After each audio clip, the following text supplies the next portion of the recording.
ત્યાં પણ સુધી પણ કહેતા હોય છે કે એકવાર તે બીજેપીમાં એન્ટર થાય પછી એ નખશીખ પ્રામાણિક થઈ જાય. એવું કેવું કે કઈ રીતે થતું હશે? એનું કારણ એ છે કે અત્યારની જે સરકાર છે, સત્તાધીશ જે પાર્ટી છે, એને ક્યાંક ને ક્યાંક અધિકારીઓ બધાને કંટ્રોલમાં રાખ્યા છે. સિલેક્શન કઈ રીતે થયું તમારું ગોંડલમાં? ત્યાં મતલબ આપ પાર્ટી માટે લોકોના પ્રશ્નો ઉઠાવવા આ તમારો નિર્ણય હતો કે પછી પાર્ટી દ્વારા કઈ રીતે આ સિલેક્શન થયું? બીજેપી, કોંગ્રેસ કે પછી અન્ય કોઈ પણ પક્ષ કોઈ મોટી લાલચ આપે, પ્રલોભન આપે, કોઈ મોટું પદ આપે તો જિગીસાબેન પટેલ શું આમ આદમી પાર્ટી પક્ષ છોડશે ખરા? નમસ્કાર, સિટી કવરેજ ન્યૂઝ પોડકાસ્ટમાં આપનું સ્વાગત છે. હું છું પ્રતીક. આજે વાત એક એવા ગેસ્ટ હારે જેઓ પોતાની આક્રમકતાને લઈને જાણીતા છે, જેઓ આક્રમકની સાથે સાથે એક કોમળ હૃદય પણ ધરાવે છે, જેઓ લોકોના પ્રશ્નોને હંમેશા વાચા આપે છે, જેઓ લોકોની સમસ્યાનું સમાધાન થાય તે માટે સતત પ્રયત્નશીલ પણ રહેતા હોય છે.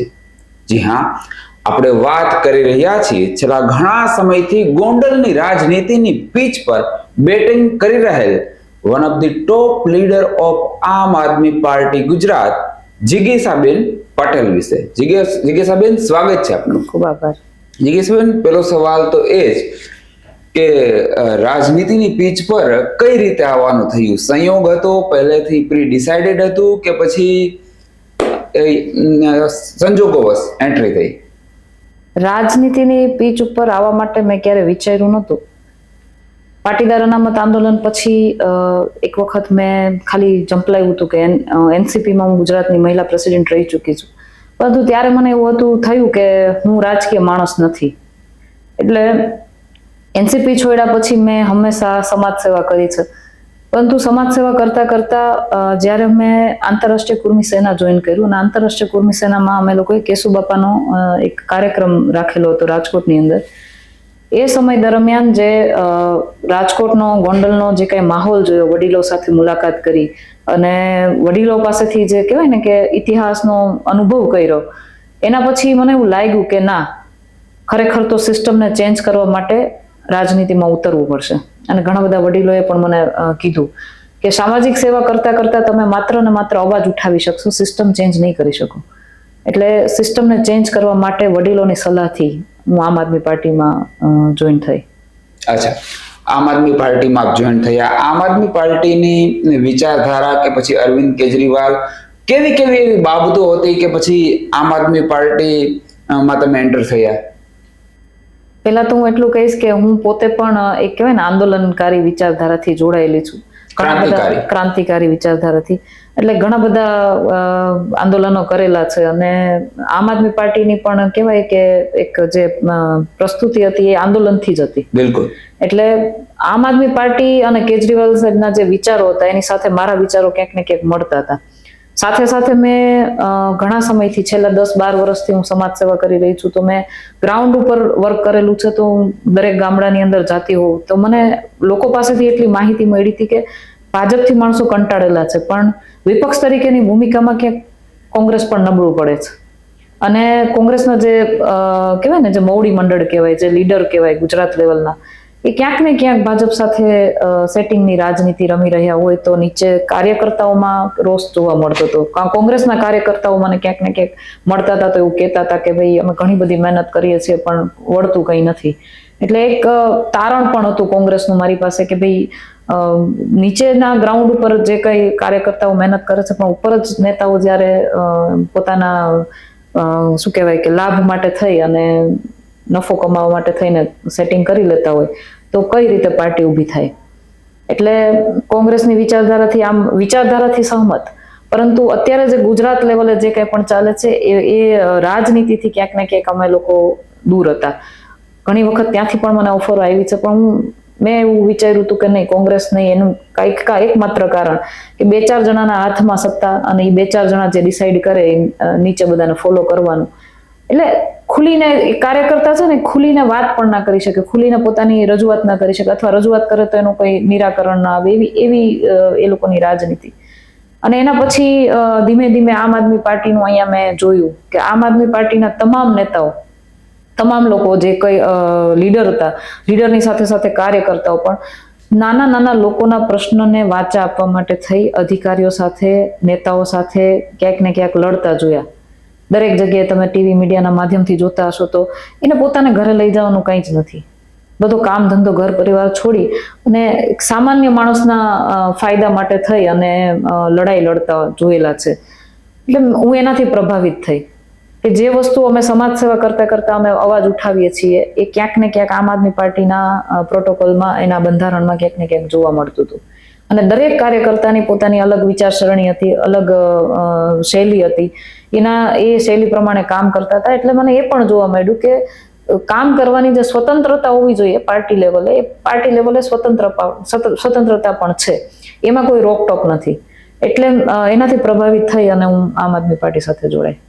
બિલકુલ, તમે આમ આદમી પાર્ટી અને કોંગ્રેસમાં જે એક તફાવત છે બંને પક્ષમાં, એ વિશે તમે ખૂબ સરસ વાત કરી. પરંતુ સામાન્ય લોકોથી લઈ અને જે રાજનીતિના જાણકારો હોય છે તેઓ એક વાત હંમેશા કહેતા હોય છે કે સૌરાષ્ટ્રમાં આમ આદમી પાર્ટી ખૂબ જ મજબૂત છે. જેમ કે તમે હોય કે પછી ગોપાલ ઇટાલિયા હોય. પરંતુ આપણે જોયું હાલમાં રાજુ કરપડા હોય કે પછી દિલ્હીમાં જોયું રાઘવ ચડ્ઢા હોય, જે રીતે પાર્ટીથી દૂર થાય છે, તો તમને નથી લાગતું કે પાર્ટીને ક્યાંક ને ક્યાંક તૂટી રહી છે? આ પણ એક સમસ્યા કહી શકાય આ પાર્ટી માટે. 100% હું એમ કહેવા માંગીશ કે એક નાનું ઘર હોય ને, એમાં 4 ભાઈઓ હોય ને, તો 4 ભાઈઓમાં લડાઈ થાય. અને આ જમાનામાં તો બહુ ઓછા લોકો તમને જોવા મળશે કે જે સંયુક્ત કુટુંબમાં રહેતા હોય.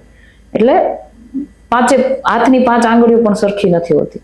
અને મેં તો ભારતીય જનતા પાર્ટીની જે નીતિ છે, ભાગલા પાડો રાજ કરો, લોકોની સમક્ષ એવા ચિતરી દેવામાં આવે કે આ લોકોને અંદરો અંદર આટલી બધી પેલી છે, એકાબીજાને વાંધા છે, અમારા લોકો દ્વારા અમારો વિરોધ કરાવવામાં આવે, લોકોનો વિશ્વાસ ખોવામાં આવે.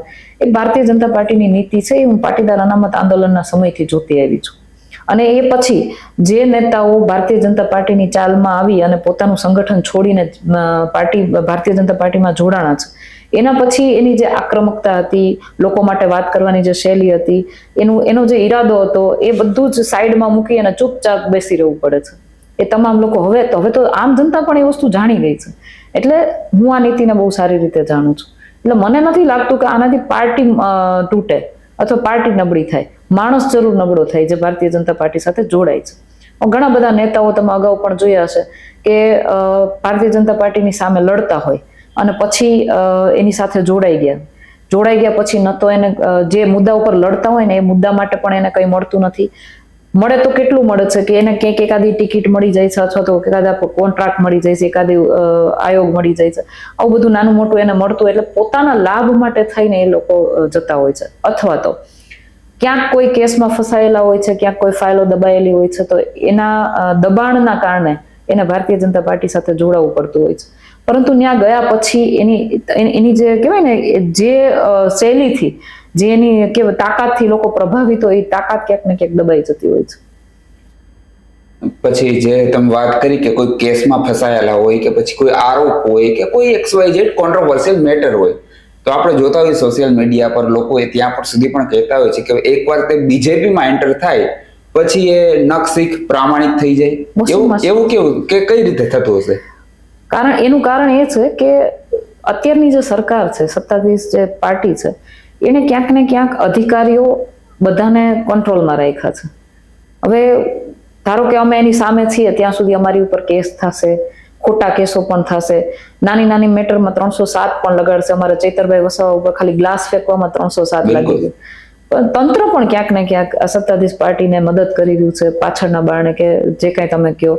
તંત્ર પણ, હું ઘણી વખત મારા ભાષણોમાં પણ તમે સાંભળ્યું હશે, હું તંત્રને ઘણી વખત કહેતી હોઉં છું કે તમે જે પગાર લ્યો છો એ આમ જનતાનો ટેક્સના પૈસા છે, નથી કોઈ સરકારના, નથી કોઈ નેતાના, નથી. તમારે જે કંઈ પણ તમારી ફરજ આવે છે ને, એ આમ જનતા માટેની ફરજ આવે છે.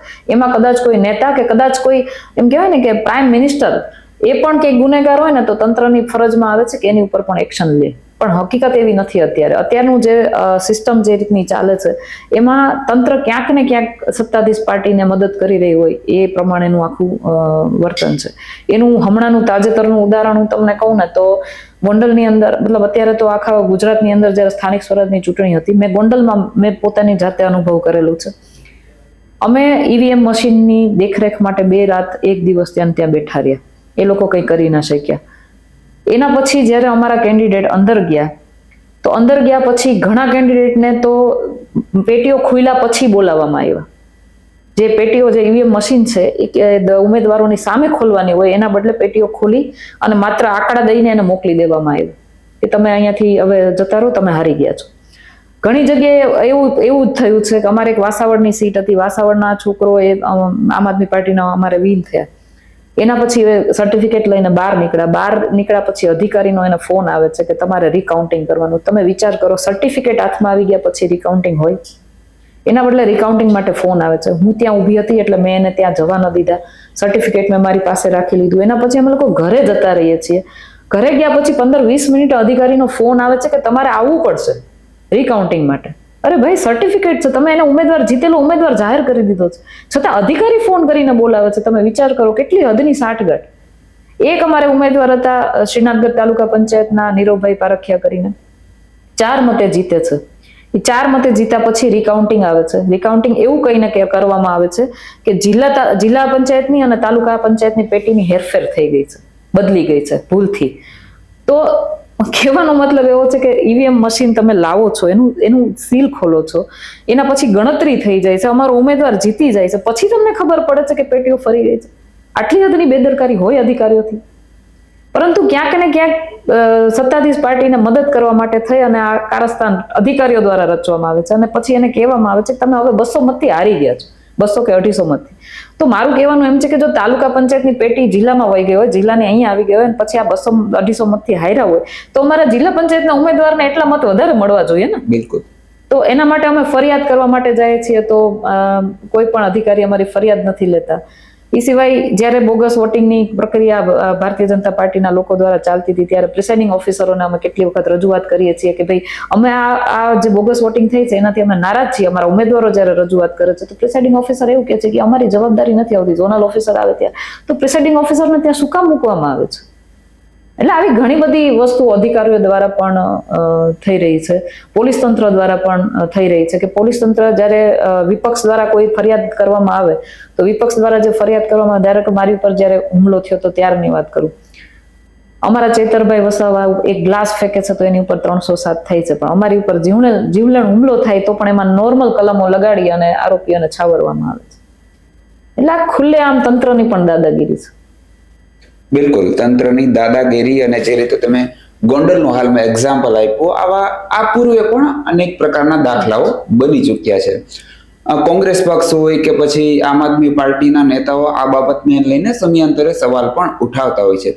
દરેક અધિકારીઓ કે પછી પોલીસ અધિકારી હોય આવા નથી હોતા. રિપીટ હું કરું છું, દરેક આવા નથી હોતા, પરંતુ ઘણા બધા તંત્રના અધિકારીઓ આ પ્રકારના કૃત્ય કરતા હોય છે. તમને નથી લાગતું કે ભાઈ કોઈ એક પક્ષની સત્તા કાયમ નથી રહેવાની, સત્તા હંમેશા પક્ષની બદલતી રહેતી હોય છે? તો આ પ્રકારનું વર્તન તેમને અંતરાત્મા કઈ નહીં કહેતી હોય જ્યારે એઓ આ પ્રકારનું વર્તન કરતા હોય, વલણ દાખવતા હોય? ઘણા બધા અધિકારીઓ સાથે અમારે પણ સારા સંબંધ છે, એટલે હું એ બધાની વ્યથા તમને કહું ને તો કંઈક એવી છે કે જો એ કામ ન કરે, ઉપરથી જે કહેવામાં આવ્યું છે એ કામ ન કરે તો કાં તો એને સસ્પેન્ડ કરી દેવામાં આવે, કાં એની બદલી એવી જગ્યાએ કરી દેવામાં આવે, જાય તો જાય કિધર. એના જેવી પરિસ્થિતિ ક્યાંક ને ક્યાંક અધિકારીઓ પણ ભોગવી રહ્યા છે. ઘણા બધા અધિકારીઓ એવા છે કે પોતાના લાભ ખાટવા માટે થઈને આ કામ કરે છે, પણ ઘણા બધા અધિકારીઓ મજબૂરીમાં કરતા હોય છે. એટલે આમાં આપણે એવું ન કહી શકીએ કે અધિકારીઓનો વાંક છે, પરંતુ હા એવું કહેવાય ને કે અમુક લોકો કરતા હોય એના લીધે આખી જમાત બદનામ થાય, એના જેવું સુકા વાહે લીલું બળે એના જેવી વાત છે. અચ્છા, હાલમાં જ આપણે પરિણામ જોયું ગોંડલનું, સાથે સાથે સમગ્ર ગુજરાતનું, પરંતુ ગુજરાતના પરિણામમાં આપણે જોઈએ તો સૌરાષ્ટ્રમાં ખાસ કરીને વિસાવદર બેલ્ટ અને ગોંડલ પંથક જ્યાં આમ આદમી પાર્ટીએ એટલીસ્ટ સારું પરફોર્મન્સ કર્યું. આપનો અનુભવ કેવો રહ્યો? અને પછી હવે આ પરિણામને જોઈને આગળ 2027 માટે સ્થાનિક સ્તરે ગોંડલમાં આ પાર્ટીના કાર્યકરો હોય, સમર્થકો હોય, લોકો હોય, એમાં કેવો ઉત્સાહ જોવા મળી રહ્યો છે? જો ગોંડલની વાત કરીએ ને તો ગોંડલની કહેવત છે, ગોંડલની હદ ચાલુ થાય ને ત્યાંથી કાયદો વ્યવસ્થા પૂરી થાય. એટલે ત્યાં કોઈએ આવી રીતે રાજકીય પડઘમ પાડવા અથવા તો ત્યાં પાપા પગલી પણ કરવી ને લોકો માટે મુશ્કેલ હતું. અમે પણ જ્યારે ત્યાં ગયા ને ત્યારે એક લોકોમાં પણ એક એવી આમ કહેવાય ને કે ઉત્સુકતા પણ હતી અને એક અસમંજસ પણ હતું કે વિશ્વાસ કરવો કે ના કરવો.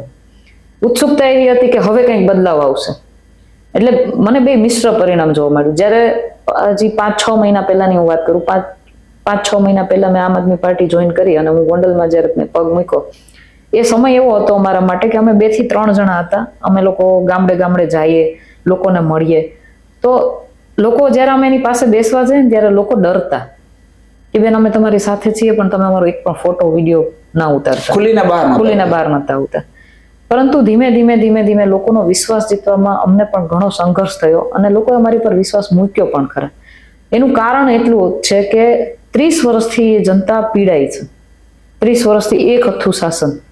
જો કોઈ બોલે તો એને કાં તો એની ઉપર ગુસ્સી ટોપ કરે, કાં પાસા કરે, કાં પછી એને નાના મોટા કેસમાં ફસાવીને એને કનરગત કરે, કાં પછી ત્યાં તો એવી દાદાગીરી ચાલે છે કે બંગલે બોલાવી અને એને ઠપકો આપવામાં આવે, ક્યારેક તો મારવામાં આવે. મેં તો ગોંડલની જનતા પાસેથી એવું સાંભળ્યું છે કે ભારતીય જનતા પાર્ટીના મોટા નેતાઓ કે જે આ કહેવાય ને ધારાસભ્ય પદ કરતા પણ એક મોટું પદ લઈને બેઠા હોય એવા નેતાઓ પણ જો ક્યાંક આડાવડા થાય તો એને પણ બધા લોકોની વચ્ચે થપ્પડો મારવામાં આવે.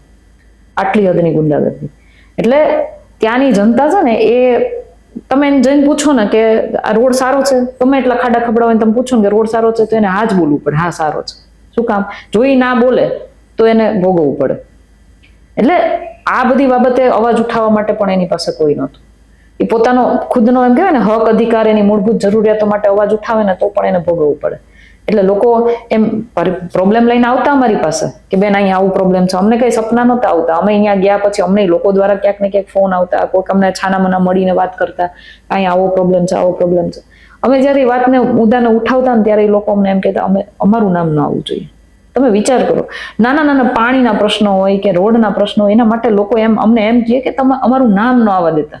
એટલે કેવો ભયનો માહોલ હશે તમે વિચારો.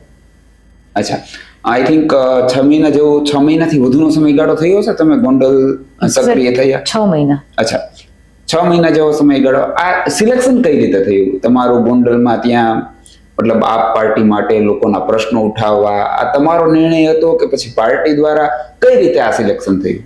જ્યારે હું આમ આદમી પાર્ટીમાં જોડાણી ને એની પહેલા જ મારી ગોંડલની લડાઈ ચાલુ થઈ ગઈ હતી. મેં તમને કીધું કે આંતરરાષ્ટ્રીય કુર્મી સેનામાંથી અમે કેશુભાઈ પટેલનો એક કાર્યક્રમ કર્યો હતો અને એ કાર્યક્રમમાં ધનતેરસના દિવસે એ કાર્યક્રમ હતો. એટલે રાજકોટ સિટીની અંદર પબ્લિકને વધુ જાગૃત કરવા માટે અમારે 3 થી 4 મહિના રાજકોટની આજુબાજુના તમામ ગામડા વિસ્તારોની અંદર મુલાકાત લીધી, બધાને મળ્યા. એ સમયે વડીલોની એક પીડા હતી. યંગ જનરેશનને એટલી બધી ખબર નથી, પણ વડીલોની એક પીડા હતી કે ભાઈ અહીંયા આટલી હદે ગુંડાગર્દી છે, લોકો અહીંયા બોલી નથી શકતા અને ખૂબ કહેવાય ને કે દયનીય સ્થિતિમાં છે. એટલે એ વસ્તુનો મેં અભ્યાસ કર્યા પછી મને ખબર પડી કે 2 જૂથ ચાલે છે. એ 2 જૂથ વિશે મેં આખું એનું ઉજાગર કર્યું મીડિયાના માધ્યમથી. લોકોનો મને સપોર્ટ મળ્યો અને લોકોનો સપોર્ટ ક્યારે મળે? જ્યારે એમાં કંઈક સચ્ચાઈ હોય ત્યારે. એમાં વિનુભાઈ સિંગાડા, નિલેશભાઈ રયાણી, એ બધાની હત્યા, એ બધું આખો મેં અભ્યાસ કર્યો. એની આખી ફાઇલો વાંચી, કોણ કઈ સાલમાં કઈ રીતે જેલમાંથી બહાર આવ્યું, કોને કઈ રીતની સજા હતી, બધી જ વાત મેં મીડિયાના માધ્યમથી લોકોની સમક્ષ મૂકી. અને આ લોકોની સામે બોલવા વાળું ત્યાં સુધી કોઈ હતું જ નહીં. મોટા નેતાઓ હતા, બધા હતા, પણ ક્યાંક ને ક્યાંક કંઈક દબાતા હતા, કંઈક ને કંઈક તો એવી પ્રોબ્લેમ હતી કે એ લોકો બોલી નતા શકતા. એટલે વાતને જ્યારે મેં ઉજાગર કરી ને ત્યારે મને લોકોનો ખૂબ સપોર્ટ મળ્યો, ખૂબ જ. અને એના પછી ધીમે ધીમે મેં અમારો જે પાટીદાર અનામત આંદોલન સાથે જોડાયેલી હતી, એ સિવાય બીજા ઘણા બધા યુએનએચઆરસી સાથે જોડાયેલી હતી. એટલે અમારા જે સંગઠનો હતા ને એમાં મેં અવેરનેસ ચાલુ કરી કે ભાઈ આવી ગુંડાગર્દી આપણે શું કામ સહન કરીએ. હવે જ્યારે સુરતની અંદર મેં એક વખત મિટિંગ કરી, એ મિટિંગ પછી સુલતાનપુરની અંદરથી મને નામ લઈને ચેલેન્જ આપવામાં આવી. જોકે સુરતની મારી મિટિંગ જે હતી એમાં મેં માત્ર ને માત્ર એવું કીધું હતું કે 2 કોડીના ગુંડાઓ અને 2 કોડીના રાક્ષસો આપણને આવી રીતે દબાવે ને આપણે આટલું બધું સહન કરવાનું છે, પણ એનાથી જીરવાનું નહીં. મેં તો કોઈના નામ નતા લીધા, પણ એનાથી જીરવાનું નહીં. એટલે સુલતાનપુરની અંદર એક સભા થઈ અને સભાની અંદર અલ્પેશ કથિરિયા હાય હાય, જીગીશા પટેલ હાય હાયના નારા સાથે અમારો વિરોધ કરવામાં આવ્યો. અમને ચેલેન્જ ફેંકવામાં આવી કે ગોંડલની અંદર પગ મૂકીને તો બતાવો. એટલે અમે ગોંડલની અંદર પગ બી મૂકીને બતાવ્યો. જ્યારે અમે ગોંડલની અંદર પગ મૂકીને બતાવ્યો ને ત્યારે પણ અમારા ગાડીના કાચ ફોડવામાં આવ્યા, અમારી પર હુમલો થયો. એ બધું થયા પછી મીડિયાના માધ્યમથી અમને એક ચેલેન્જ ફેંકવામાં આવી હતી કે આવી રીતે નહીં, સ્થાનિક સ્વરાજની ચૂંટણી આવે છે, તમે ચૂંટણીના મેદાનમાં ઉતરીને બતાવો. મારું રાજકારણમાં જોડાવાનું કદાચ એક કારણ આ પણ છે. સ્થાનિક સ્વરાજની ચૂંટણીની અંદર તમે આવીને બતાવો. એટલે અમે સ્થાનિક સ્વરાજની ચૂંટણીની અંદર ઝંપલાવીને બતાવ્યું અને 4 ગઢ એના, હું તમને તાલુકા પંચાયતની 4 સીટની વાત કરું તો મોવિયા એટલે કે ગોંડલનું રાજકારણ મોવિયા નક્કી કરે. મોવિયા ગામ જે બાજુ ઢળે એ બાજુ ગોંડલનું રાજકારણ ઢળે. એક રીતે એપિસેન્ટર. મોવિયા એટલે ગોંડલનું નાક. મોવિયા જિલ્લા પંચાયત અને તાલુકા પંચાયત અમે બંને જીતીને આવ્યા. એના પછી ઘોઘાવદર એટલે ભારતીય જનતા પાર્ટીના ઉપપ્રમુખ જેને કહેવાય એ રમેશભાઈ ધડુક અને સમયના સાંસદ રહી ચૂકેલા રમેશભાઈ ધડુકનું ગામ ઘોઘાવદર તાલુકા પંચાયત અમે જીતીને આવ્યા. એના પછી વાસાવડ કે જે ધારાસભ્યએ દત્તક લીધેલું ગામ, એ ગામ પણ અમે જીતીને આવ્યા. અને સુલતાનપુર કે જ્યાંથી મને ચેલેન્જ ફેંકવામાં આવી હતી એ ગામ પણ અમે જીતીને આવ્યા. એટલે ક્યાંક ને ક્યાંક લોકોની જે પીડા હતી અને જે એના કહેવાય ને જે મેઇન ગઢ હતા એ તમામ ગઢ અમે જીતીને આવ્યા. એટલે લોકો બદલાવ તો ઈચ્છે જ છે, પરંતુ હજી મને ક્યાંક એવું લાગ્યું સ્થાનિક સ્વરાજના રિઝલ્ટ પછી કે હજી લોકોને અમારા વિશ્વાસ કેળવવાની જરૂર છે. લોકોમાં વિશ્વાસ કેળવવાની અમારે પણ જરૂર છે. લોકો ધીમે ધીમે પરિવર્તન તો ઈચ્છે છે, પણ લોકો નક્કી કરે છે કે આ નેતૃત્વ જે છે એ આપણા માટે બરાબર છે કે નથી. કારણ કે આની પહેલા પણ એનસીપી માંથી જયારે ચંદુભાઈ વઘાસિયાએ જીત મેળવી હતી એ પછી ચંદુભાઈ વઘાસિયાને કોઈક કારણોસર કોઈ એની ઉપર કેસના લીધે એને ગોંડલની અંદર પગ મૂકવા દેવામાં નથી આવ્યું. એટલે લોકો એવું બધું જ આ વખતે ગોંડલની જનતા બધું જ નક્કી કરશે કે જે કોઈ પણ નેતા છે આપણા માટે જે કોઈ પણ લડે છે એ છેક સુધી આપણી સાથે ઉભા રહેશે કે નહીં. કારણ કે જીપીપી માંથી જયારે ગોરધનભાઈ ઝડપિયા પણ લડ્યા હતા એ સમયે એને હારનો સામનો કરવો પડ્યો, પણ હાર્યા પછી એ ક્યારે ગોંડલમાં નથી આવ્યો. તો એક ડર લોકોમાં એ પણ છે કે હારી જશે પછી નહીં આવે તો.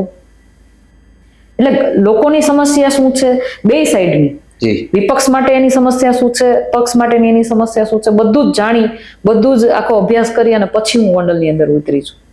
અચ્છા, સ્થાનિક સ્વરાજ ચૂંટણીની તમે હાલમાં વાત કરી. સ્થાનિક સ્વરાજ ચૂંટણીમાં આપણે જોયું ન માત્ર ગોંડલ પરંતુ ઓવરઓલ ગુજરાતમાં ઘણી એવી જગ્યાએ હતી, ઘણા એવા સ્થળ જાહેર સભા હોય જ્યાં ભાષાની જે મર્યાદા હોવી જોઈએ જે ક્રોસ થઈ. આ બાબતે એક મહિલા નેતા તરીકે તમે શું કહેશો જે ભાષાની મર્યાદાને ક્રોસ કરવામાં આવે ત્યારે? આખા ગુજરાતની વાત કરું તો ભારતીય જનતા પાર્ટીમાં હું મારા ભાષણમાં પણ કહું છું કે એક સમય એવો હતો મોદી લહેર ચાલતી હતી અને મોદી લહેરમાં આપણે જ બધા એમ કહેતા હતા કે કાળું કૂતરું ઉભું રહે ને તોય જીતે. બરાબર, તો એની પાસે બીજી કોઈ અપેક્ષા ન રાખવાની હોય. ભારતીય જનતા પાર્ટી એવા જ લોકોને ટિકિટો આપી છે જે લોકોને કંટ્રોલમાં રાખી શકે, લોકોને દબાવમાં રાખી શકે, એવા જ લોકોને ટિકિટો આપો. તમે દરેક જગ્યાએ ગુજરાતના ખૂણે ખૂણે તમે જોયા હશે એવા કિસ્સાઓ કે ધારાસભ્ય દ્વારા આવું કરવામાં આવ્યું, પોલીસ તંત્ર એને મદદ કરતું હોય, લોકો સાચા હોય કે અમુક જગ્યાએ તો ખૂન થઈ જાય તો પણ એની ઉપર કોઈ એક્શન લેવામાં ના આવે. રાજકુમાર જાટની તમે ઘટના જોઈ લો. તો ભારતીય જનતા પાર્ટીને એવા જ નેતાઓ જોઈએ છે અને એટલા માટે એનો બફાટ કરે એનો કોઈ પેલું છે નહીં. ઇવન તમારા પર પણ પર્સનલ લેવલ પર અટેક થયા?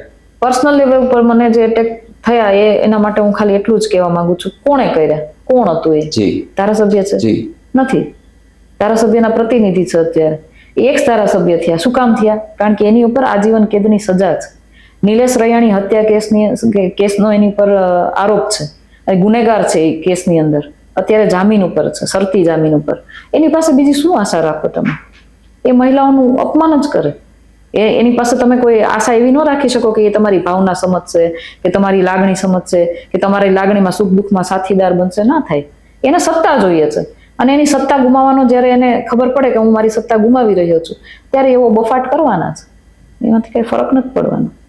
અચ્છા, તમે મહિલાઓની વાત કરી તો હાલમાં જ થોડા સમય પૂર્વે સંસદમાં જે રીતે મહિલા બિલનો વિરોધ કરાયો વિપક્ષ દ્વારા, એક મહિલા નેતા તરીકે તમે કઈ રીતે જોવો છો? તમને નથી લાગતું કે ભાઈ દરેક રાજકીય પક્ષે જે રીતે બીજેપીએ મહિલા બિલને લઈને આગળ આવી કે ભાઈ મહિલાઓ રાજકારણમાં આવે એક સારી બાબત કહેવાય, અનેક તર્ક વિતર્ક આપ્યા, પરંતુ વિપક્ષે આ બિલને નકાર્યું.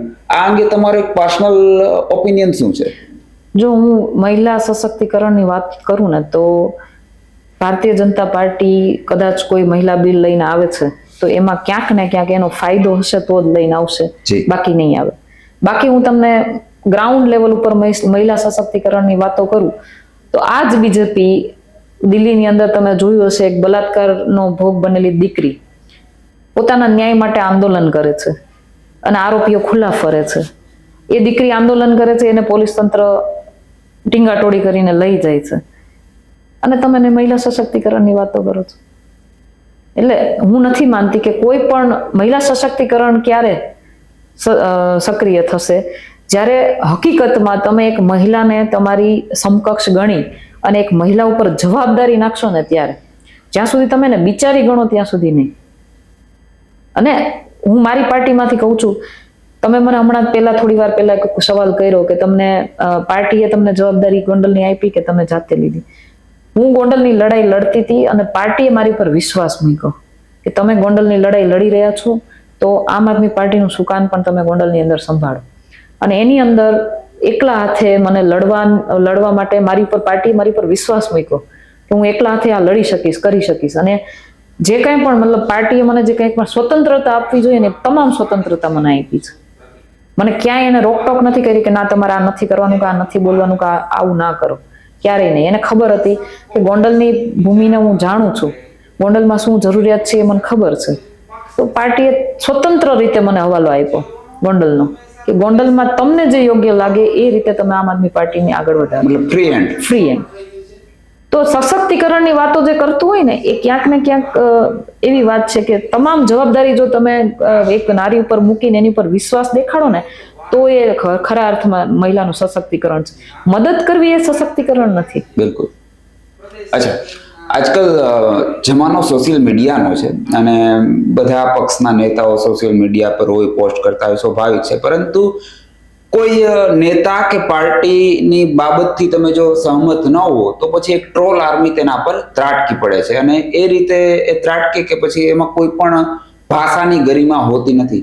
જ્યારે તમારા પર આ પ્રકારની ટ્રોલ આર્મી દ્વારા અટેક કરવામાં આવતા હોય તો તમે મેન્ટલી કઈ રીતે પ્રિપેર હો છો, એને કઈ રીતે તમે સામનો કરતા હો છો?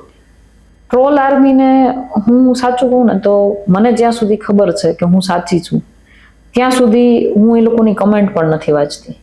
એનું કારણ તમને કહું કે જો તમે એની કમેન્ટો વાંચો ને તો તમે ક્યાંક ને ક્યાંક તમારું લક્ષ્ય ભટકી જાઓ, ડિસ્ટર્બ થઈ જાઓ. અને એટલી હદની ખરાબ ભાષા, એટલી હદની તમને એની માનસિકતા ખબર પડે એના ઉપરથી કે આ લોકો કેવી માનસિકતામાં છે. એક દીકરી સાથે કે એક મહિલા સાથે કઈ રીતે વાત કરવી, ઇવન એક મહિલા નહીં, હું તો એમ કહું છું કે એક રિસ્પેક્ટેડ માણસ સાથે કઈ રીતે વાત કરવી ને એ પણ એ લોકોમાં નોલેજ નથી. એની યુનિવર્સિટીમાં એ જ એને શીખવાડવામાં આવે છે. પરંતુ હું નથી વાંચતી એનું એક કારણ મારું એ પણ છે કારણ કે મારું લક્ષ્ય છે કે મેં ગોંડલની સુકાન સંભાળી છે અને ગોંડલના લોકોને મારે ગમે એમ કરીને આઝાદ કરવા છે. કમસે કમ એ હદના આઝાદ તો કરવા જ છે કે એ પોતાના અધિકાર માટે અવાજ ઉઠાવી શકે. તો મારું એક જ લક્ષ્ય છે. એના માટે કદાચ કોઈ મને ગમે એવું કહી દે તો મને એ મગજમાં જ નથી. હું એ વાંચતી જ નથી, જોતી જ નથી. એટલે ટ્રોલ આર્મીને તમે કંટ્રોલ ના કરી શકો કારણ કે એ લોકો તો સામે હજારોની સંખ્યામાં હોય, તમે સામે એકલા હો. તમે એને કેટલાને જવાબ આપો? Just ignore. અચ્છા, ગુજરાતની તો વાત કરીએ આપણે આગળ, પરંતુ એ પૂર્વે સૌરાષ્ટ્રના જો દ્રષ્ટિકોણથી જોઈએ આમ આદમી પાર્ટીનું આગામી લક્ષ્ય, વિસાવદરમાં સારું પરફોર્મન્સ કર્યું, હાલમાં જ ગોંડલમાં તમે પણ સારું પરફોર્મન્સ કર્યું. 2027ની વિધાનસભાની ચૂંટણીને લઈને સૌરાષ્ટ્રમાં આમ આદમી પાર્ટીનું કઈ રીતે તમે ભવિષ્ય જુઓ છો અને એ અનુસંધાને કેવી તૈયારી પણ હાલ શરૂ કરી છે? ચૂંટણી પ્રક્રિયા અત્યારે જે કંઈ પણ સ્થાનિક સ્વરાજની અંદર અમે જોઈ અને અમારી જે ટીમની મહેનત અને જે કંઈ પણ કામગીરી મેં જોઈ એના પછી હજી અમારે ઘણું બધું શીખવાનું બાકી છે. ઘણું બધું કહેવાય ને કે એક મંથન કરવાનું પણ બાકી છે. એ મંથન કર્યા બાદ હવે અત્યારે જે મજબૂતાઈથી અમે લોકો જે ગ્રાઉન્ડ ઉપર હતા એના કરતાં ખૂબ જ વધારે મજબૂતાઈથી અમે લોકો ઉતરીશું. અને 27 ઘણી જગ્યાએ તમે સાંભળ્યું પણ હશે લોકો દ્વારા કે ચૂંટણી આવે ને નેતાઓ દેખાવા માંડે. પરંતુ આમ આદમી પાર્ટીની એક રીત રહી છે કે ધારો કે અત્યારે સ્થાનિક સ્વરાજની ચૂંટણી ગઈ, હવે ગ્રામ પંચાયતની ચૂંટણી આવશે ને તો એની તૈયારી બીજા દિવસથી ચાલુ થઈ ગઈ. જેવી સ્થાનિક સ્વરાજનું રિઝલ્ટ આવ્યું એવું તરત જ બીજા દિવસથી ગ્રામ પંચાયતનું ચાલુ થઈ ગયું. ગ્રામ પંચાયતનું રિઝલ્ટ આવશે તરત જ વિધાનસભાની તૈયારી ચાલુ થશે. એટલે લોકોની વચ્ચે રહી અને તમે કામ કરી શકો. બાકી ચૂંટણી સમયે જેવી રીતે ખાસ કરીને કોંગ્રેસની વાત કરું, તમને જ્યારે ચૂંટણી આવે ને ત્યારે કેન્ડિડેટ ગોતવાની કે રાજભાઈ તારે ટિકિટ જોઈએ છે, લડવું છે, એવી રીતે ના થાય. ટિકિટ એવા ઉમેદવારોને મળવી જોઈએ કે જે હંમેશા લોકોની વચ્ચે રહી લોકોની કામગીરી કરતા હોય અને અમને ગોંડલની અંદર ક્યાંક ને ક્યાંક મને એ વસ્તુનો ફાયદો વધારે થયો છે. મેં એવા લોકોની સાથે કામ કર્યું છે કે જે હું જ્યારે ગ્રાઉન્ડ ઉપર ઉતરી, ગોંડલના ગ્રાઉન્ડ ઉપર ઉતરી ત્યારથી લઈને મારી સાથે હતા. એટલે અમને જ્યારે 22 તાલુકા પંચાયત અને 5 જિલ્લા પંચાયત ઉપર જ્યારે ઉમેદવાર અમારે ઉતારવાના હતા ને ત્યારે અમારે બહુ મહેનત નથી થઈ. અમારે પૂછવું પડતું હતું કે ભાઈ કોણ લડશે, તમારા 2 માંથી કોણ લડશે, તમારા 3 માંથી કોણ લડશે. અને એટલો સંપ હતો બધાની અંદર કે ભાઈ જેને ટિકિટ મળે અમે તમારી સાથે છીએ. અચ્છા, એટલે ચૂંટણીમાં ઉતરવું, ટિકિટો લેવી, એવા જે કહેવાય ને કે એવી મનછાથી જે લોકો ઉતરતા હોય ને એને પણ અમે લડાવવા નતા માંગતા. બિલકુલ. હકીકતમાં જે માણસ છેવાડાના માનવી સુધી પહોંચી અને કંઈક સેવા કરવા માંગતા હોય ને એવા લોકોને અમે મેદાનમાં ઉતાર્યા હતા. એટલે અમારી તૈયારી એવી છે કે તમારી જ વચ્ચેથી તમારા જ જેવો માણસ સત્તાની અંદર પહોંચે તો તમારા પ્રશ્નો ઊભા કરી શકે. એમાં તમે અમારે એક જસદણની એક કમલાપુર કરીને એક તાલુકા પંચાયત છે, ત્યાં તમે જોયું હશે એક શાકભાજી વેચવાવાળા ભાઈને અમે ટિકિટ આપી અને એ જીતા. રિયલ કોમન મેન જેને રિયલ કહી શકો. કોમન. બિલકુલ. એટલે અમે એવા માણસોને આગળ કરવા માંગીએ છીએ. અને આજે એક પ્રકારનો સમય છે કે તમારે 24 કલાક અને 365 દિવસ એક્ટિવ રહેવું પડે. એ સમય નથી ચૂંટણી આવે ને તમે જાગો. અચ્છા, આગામી વિધાનસભાની ચૂંટણીની તૈયારી વિશે તો આપણે વાત કરી જ, પરંતુ તમારે જો પર્સનલ લાઈફની વાત કરીએ તો જ્યારે તમે રાજકારણથી દૂર હોય, તમે જ્યારે ફ્રી ટાઈમમાં હોય ત્યારે કઈ રીતે સમય પસાર કરતા હો છો? સાચું કહું તો એવો ફ્રી ટાઈમ મળતો જ નથી. ઘણી વખત ઘરેથી પણ ફરિયાદ આવે છે કે આમ ક્યારેક મોઢું તો બતાવી દો. અને જે પ્રમાણે જે વિસ્તારની અંદર હું અત્યારે કામગીરી કરી રહી છું, મારા પપ્પા એક વખત મારી સાથે મજાક કરી હતી કે 11 દિવસે મોઢું બતાવી જજે ને ત્યાર પછી અમે તારો દાડો કરી નાખશું. એટલે ઘરને ટાઈમ આપવાનો મોકો નથી મળતો, પરંતુ ઘરના લોકોને હું એટલું કહેવા માંગીશ કે ખૂબ ખૂબ આભાર એ લોકોનો કે ખૂબ સપોર્ટ કરે છે, ખૂબ જ. અચ્છા, જે યુવાનો રાજનીતિમાં એન્ટર થવા ઈચ્છતા હોય, આપણા દેશને યુવાનોનો દેશ કહેવામાં આવે છે, પરંતુ તમે પણ આ બાબતે કદાચ સહમત થશો કે જેટલા યુવાઓએ રાજકારણમાં એન્ટર થવું જોઈએ એટલા પ્રમાણમાં આવી નથી રહ્યા, તેઓ દાખલ નથી થઈ રહ્યા. ક્યાંક ને ક્યાંક માઇન્ડસેટ એવો છે યુવાનોનો. આ પ્રકારના યુવાનોને તમે શું સલાહ આપશો ને જેઓને ખરેખર રાજકારણમાં આગળ આવવું જ છે તેઓએ શું કરવું જોઈએ? હું જો સામાજિક રીતે જ્યારે આ બધું જોતી હતી ને ત્યારની એક હું તમને એક વાસ્તવિકતા તમને કહું. યુવાનો રાજકારણમાં નથી આવી રહ્યા ને એનું એક કારણ એવું પણ છે કે જે વડીલો છે ને વડીલો એ સત્તા મૂકવા નથી માંગતા. હકીકતમાં અત્યારે એવું હોવું જોઈએ કે એક સમય પછી વડીલોએ એના પોતાના અનુભવથી યુવાનોને તૈયાર કરવાના હોય, એને સપોર્ટ કરવાનો હોય. એને બદલે પોતાના હાથમાંથી સત્તા ન જાય એના માટે થઈ અને જો કોઈ યુવાન આગળ વધતા હોય ને તો એના ક્યાંક ને ક્યાંક એના પગ ખેંચવામાં આવે છે. એટલે યુવાનો કંટાળી ગયા છે. કેટલી મહેનત કરવી? એક તો અત્યારે મોંઘવારી, બેરોજગારી એટલી હદે છે કે ઘરેથી ઠપકો ખાવો પડતો હોય છે. યુવાનો બહાર નીકળીને કંઈક સમાજ સેવા કરવા માંગતા હોય તો પણ ઘરેથી, ઘણાના ઘરેથી એવું હોય કે એક તો કામ ધંધો કંઈ કરતા નથી અને ગામની ઉપાધિ લેવા નીકળ્યા છો, પારકી પંચાયત કરવા નીકળ્યા છો. એટલે યુવાનો છે ને રાજનીતિમાં આવતા ડરે છે એટલા માટે કારણ કે ઘરની પણ જવાબદારી હોય છે અને એ નિભાવી નથી શકતા. પછી આમાં આવે અને ક્યાંક ને ક્યાંક એને શું કહેવાય, એને બેકફૂટ ઉપર જવું પડે ત્યારે પાછું ઘરનો જે ઠપકો સાંભળવો પડતો હોય છે ને એનાથી ક્યાંક ને ક્યાંક નરક થઈ જાય. ઘણા બધા આંદોલનના અમારા સાથી મિત્રો એવા છે કે ભાઈ પોતાનું ઘર, પરિવાર, એનો કામ ધંધો બધું જ છોડી અને આંદોલન કર્યું હતું. એના પછી અમુક 2-4 નેતાઓ ભારતીય જનતા પાર્ટી સાથે જોડાઈ ગયા અને પાછળના બધા જ યુવાનો બેસહારા થઈ ગયા. એટલે એ બધા યુવાનોને ઘરેથી જે કહેવાય ને કે જે ઠપકો કેવો મળતો હોય તમે વિચારો. બિલકુલ. એટલે આવું બધું, આવી બધી રાજનીતિથી યુવાનો કંટાળી ગયા છે. એટલે મારે વડીલોને પણ સલાહ આપવી છે આ તમારા માધ્યમથી કે આટલા વર્ષોથી તમારો જે અનુભવ છે એ અનુભવથી તમે નેતાઓ પેદા કરવાનું ચાલુ કરો. કારણ કે તમારા ગયા પછી તમારું સુકાન સંભાળવા માટે ત્યાં કોઈ જ નહીં હોય.